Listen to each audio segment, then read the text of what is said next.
అందరికీ నమస్తే అండి. టెట్ డిఎస్సి ఆస్పిరెంట్స్కి స్వాగతం. మీ ప్రిపరేషన్ ఆల్మోస్ట్ కంప్లీట్ అయిపోయింది అనుకుంటున్నాను. ఎందుకంటే ఆగస్ట్ 5 నుంచి మనకి ఎగ్జామ్ స్టార్ట్ ఉన్నాయి. కాబట్టి ఇంకా స్పీడప్ చేయాలి, తప్పదు. మనకున్న ఈ తక్కువ టైంలో ఎక్కువ సిలబస్ని కవర్ చేయాలంటే పేపర్ 1 కానివ్వండి, పేపర్ 2 కానివ్వండి, కొంచెం స్పీడప్ చేయాలి, తప్పదు. మొత్తం సిలబస్ కవర్ చేసేద్దామంటే మనకి హరీబరీగా ఏది గుర్తుండదు. లాస్ట్లో ఈ హాల్ టికెట్స్ డౌన్లోడ్ అవ్వగానే ఇంకా మనకి ఏది గుర్తుండదు చదివింది.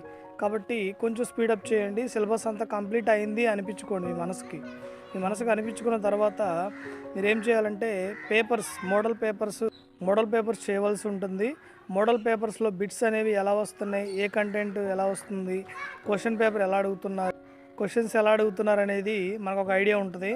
అండ్ వన్ మోర్ థింగ్ అండి, ఇంకోటి ఏంటంటే చదివింది గుర్తుండడం లేదు ఎలా. ఈ విషయం చాలామంది ఫేస్ చేసేటువంటి ఒక మేజర్ ప్రాబ్లం. అయితే చదివింది గుర్తుండడం అనేది మన మైండ్ సెట్ని బట్టి ఉంటుందండి. మనం చదివే ఆ వాతావరణం బట్టి ఉంటుంది. అంటే మనం ఏ ప్లేస్లో చదువుతున్నాము అనేది డిసైడ్ చేస్తుంది మనకు చదివింది గుర్తుండడానికి.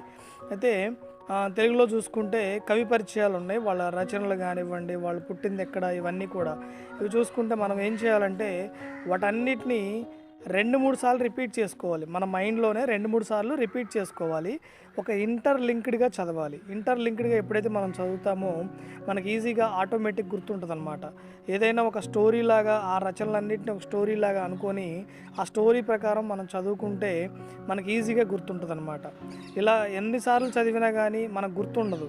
కాబట్టి ఒక బైహార్డ్ విధానం అనమాట. అంటే సంసర్గం అనేది గుర్తుంది కదండి మీకు సైకాలజీలో.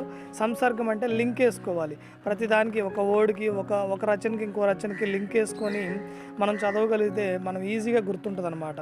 నార్మల్గా టెక్స్ట్ బుక్స్ 4 సార్లు రిపీట్ చేసినా కానీ ఆ రచనలు అనేవి మనకు కొత్తగానే ఉంటాయి. కాబట్టి ఈ సంసర్గం అనే పదాన్ని ఉపయోగించుకొని మీరు మీ ప్రిపరేషన్ కొనసాగించవచ్చు. బాగా చదవడానికి స్కోప్ ఉన్నటువంటి ఏరియాలు మాత్రమే చదవండి. ఈ టైంలో అనవసరమైన చెత్తంతా చదివేసి టైం వేస్ట్ చేసుకోవద్దు.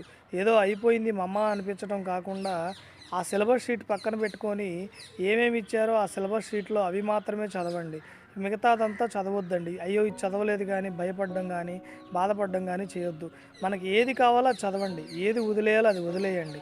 అన్నీ వరుసగా చదువుతా కూర్చుంటే సిలబస్ అవ్వదు, మార్కులు కూడా రావండి. ఓకేనా? మీ ప్రిపరేషన్లో కొత్త విధానం చూపించండి.